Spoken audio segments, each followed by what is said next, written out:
वाराणसी दर्शन की इस श्रृंखला में आज हम लोग सारनाथ में आए हुए हैं और ये वाराणसी कैंट रेलवे स्टेशन से करीब 10 किलोमीटर की दूरी पर है।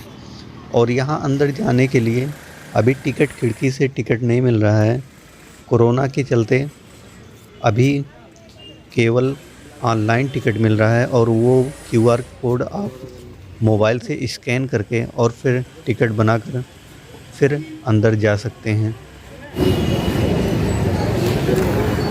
पानी का बोतल वहाँ रख दो। अगर आपके पास बैग या पानी की बोतल या और कुछ भी है तो आप यहाँ पर स्टैंड में रख सकते हैं। इसका कोई भी शुल्क नहीं है। इससे पहले ऐसी व्यवस्था नहीं थी, यहाँ बैग लाने की कोई भी व्यवस्था नहीं थी। और अभी चलते हैं हम लोग आगे की तरफ।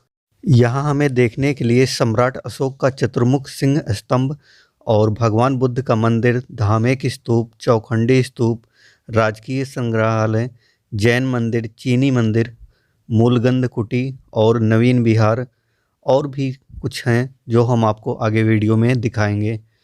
और आप देख सकते हैं ये खूबसूरत नज़ारा यहाँ सारनाथ का बहुत ही बेहतरीन है। जय राम जी की दोस्तों, स्वागत है आपका वापस से एक और नए वीडियो में। अभी हम बनारस के सारनाथ में हैं और यहाँ गेट से हमने एंट्री ली और यहाँ पर अभी भी टिकट खिड़की से टिकट नहीं मिल रहा है। क्यूआर कोड स्कैन करके और उसके बाद ही अंदर एंट्री मिल रही है। और पिछले ये हमारा यहाँ पर अब की बार तीसरी बार आना हुआ है। इसके पहले हम लोगों का एक बार जब क्लास 12th में थे तब हम लोग के स्कूल से एक टूर आया था भूगोल विषय के लिए। तो HT inter college, Howard Triloknath inter college, Tanda Faizabad से, तो तब आए थे एक बार। और अभी पिछले अगस्त के महीने में आए थे एक बार और आज फिर से आना हुआ है। तो चलिए आपको दिखाते हैं। ये हमारा तीसरा टूर जो है। इस टूर में भी वैसे पहली बार जब आए थे तब तो मोबाइल का और कैमरे का ज़माना भी नहीं था, सिर्फ फ़ोटो क्लिक होती थी। और हमारे पीछे आप ये बौद्ध स्तूपा देख सकते हैं और भी डिटेल से आपको पूरा अंदर चल के दिखाते हैं।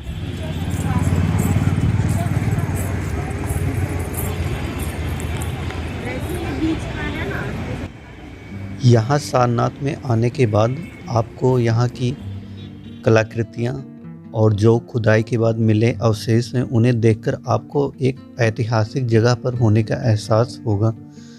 और ये जो आप देख रहे हैं ये धर्मराज का स्तूप है और इसका निर्माण सम्राट अशोक द्वारा बुद्ध के धातु के अवशेषों को प्रतिष्ठापित करने के उद्देश्य से कराया था। सम्राट अशोक ने बुद्ध के 8 मूल स्तूपों में से 7 धातु स्तूपों को खोलकर धातु के अवशेषों को इकट्ठा करके हजारों स्तूपों का निर्माण करवाया था और उसमें से ये धर्मराज का स्तूप एक है। इसकी जब खुदाई की गई थी तो इसका व्यास 49 फीट का था और ये एक छोटा स्तूप था। आप समझ सकते हैं 49 फीट व्यास का वो भी एक छोटा स्तूप, हमारे नज़र में तो ये बहुत ही बड़ा है। और फिर यहाँ के जो नरेश थे, काशी के नरेश, सन 1794 ईस्वी में उनके जो दीवान थे जगत सिंह, उनके द्वारा भवन निर्माण के दौरान यहाँ की सामग्री उठाकर ले गए थे और भवन निर्माण करवाया था। और जो भी बचा था जो कुछ, वो इस समय कलकत्ता के राष्ट्रीय संग्रहालय में सुरक्षित रखा गया है।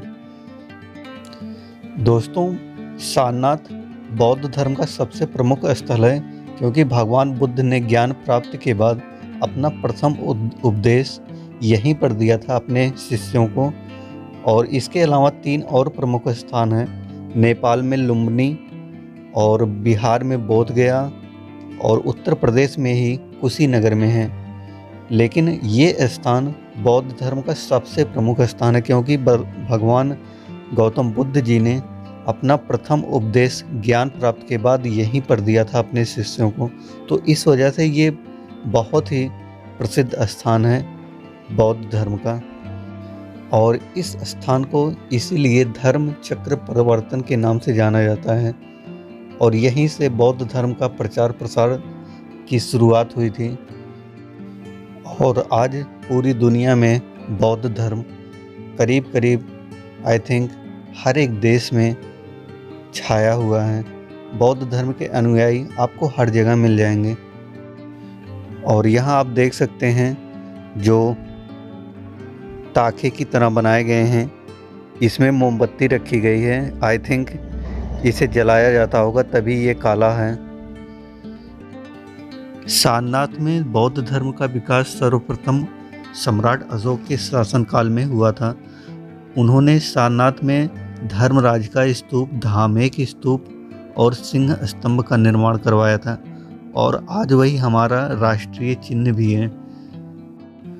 ऐसा माना जाता है कि कनिष्क के शासनकाल में भिक्षुबल ने यहाँ पर एक बोधिसत्व प्रतिमा की स्थापना की थी और इन्हीं के शासनकाल में सारनाथ में ही नहीं बल्कि भारत के अन्य जगहों पर भी विहार और स्तूपों का निर्माण करवाया गया था।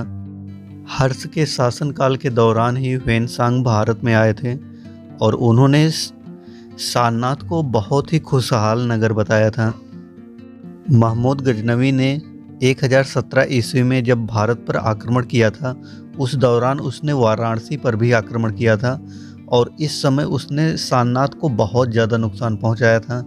1026 ईस्वी में सम्राट महिपाल के शासन के दौरान स्थिरपाल और बसंतपाल नामक दो भाइयों ने सम्राट की प्रेरणा से काशी के देवालय के उद्धार के साथ ही साथ धर्मराज का स्तूप और धर्मचक्र का भी उद्धार किया था।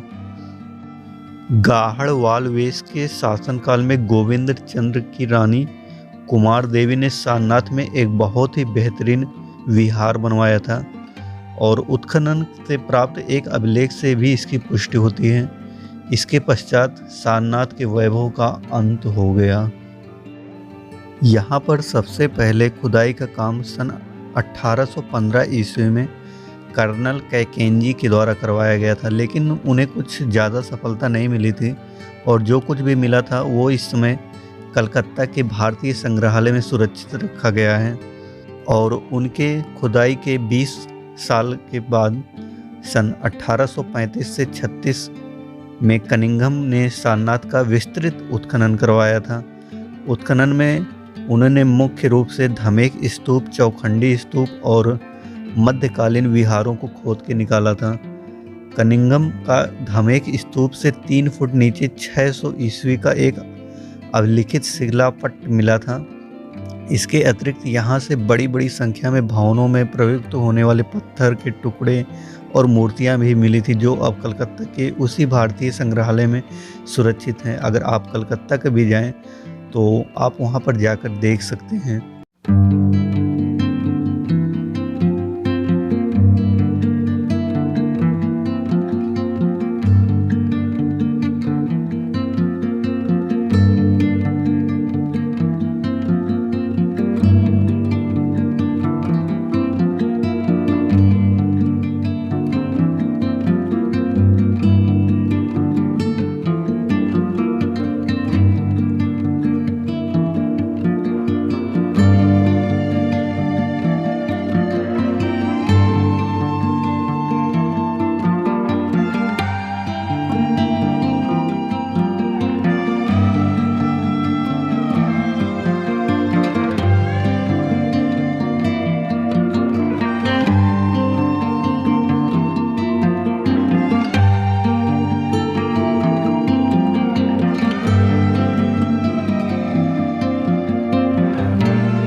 अभी हम इस स्तूपा के चारों तरफ चक्कर लगा रहे हैं और ये इतना बड़ा है कि हमारा जो गांव है करीब आधा गांव इसमें आ जाएगा।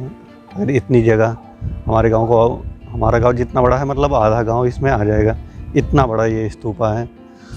और हम लोग जब इंटर कॉलेज में पढ़ते थे तो जब हमारे स्कूल का टूर आया था तो हमारे स्कूल के बच्चे कुछ ज़्यादा ही शरारती थे।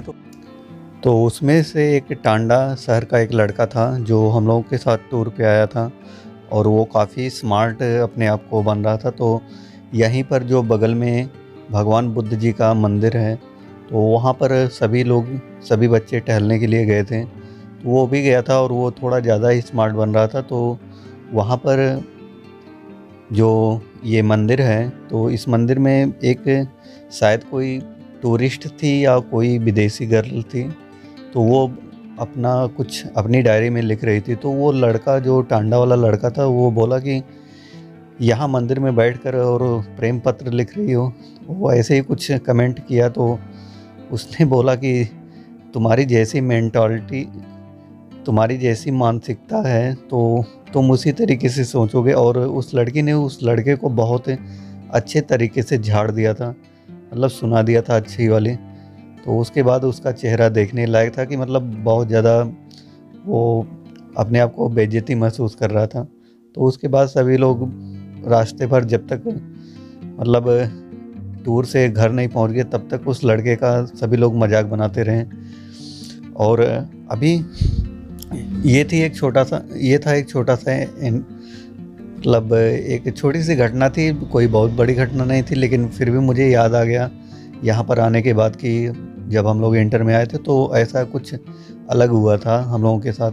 और हम लोगों का स्कूल पूरा बॉयज़ स्कूल है, इसमें गर्ल्स रहती नहीं, तो मे भी हो सकता है कि उस लड़के ने कुछ ऐसा ही कमेंट पास कर दिया हो।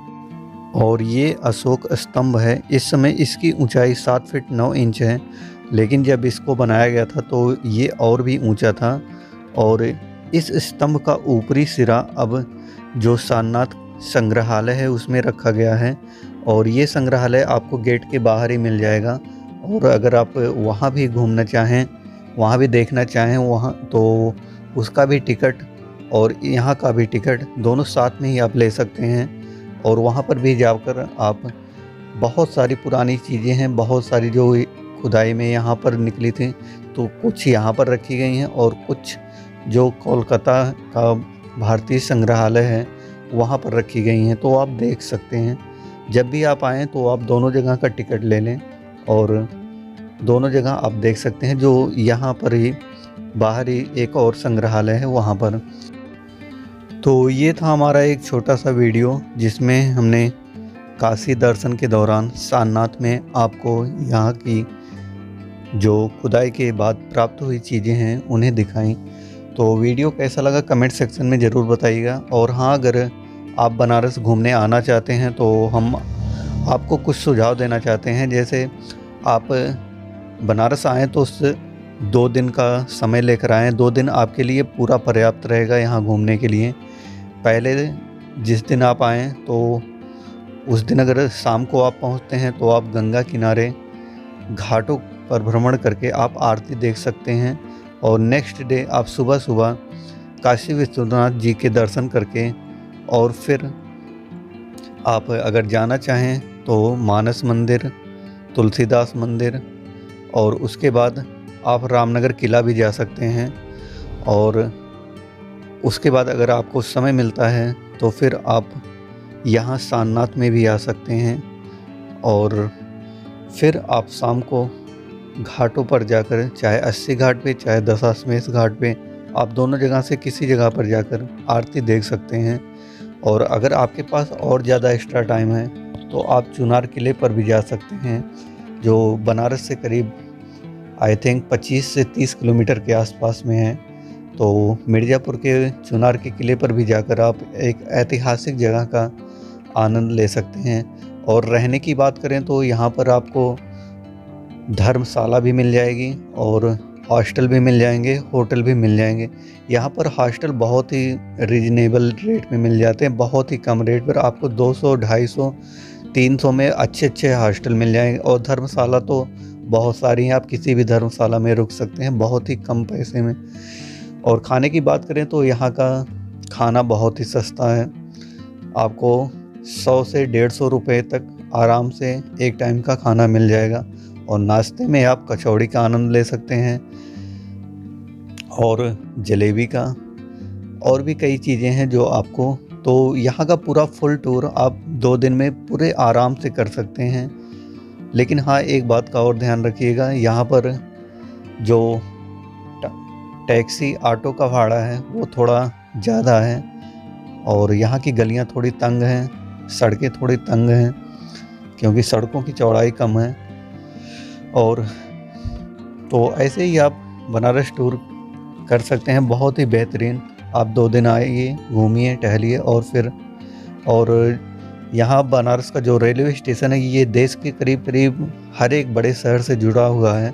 और जो अगर आप वायु मार्ग से आना चाहते हैं तो फिर जो यहाँ का हवाई अड्डा है, यहाँ से शहर से करीब आई थिंक 25 से 30 किलोमीटर की दूरी पर बाबतपुर हवाई अड्डा है, तो वो भी देश के करीब बड़े बड़े शहरों से जुड़ा हुआ है, तो आप आ सकते हैं। तो आपको हम भगवान बुद्ध के इस मंदिर के साथ और दर्शन के साथ छोड़े जाते हैं जहाँ पर इन्होंने अपना प्रथम उपदेश दिया था। और मिलते हैं फिर किसी और नए वीडियो में, तब तक के लिए जय राम जी की और जय भोलेनाथ की।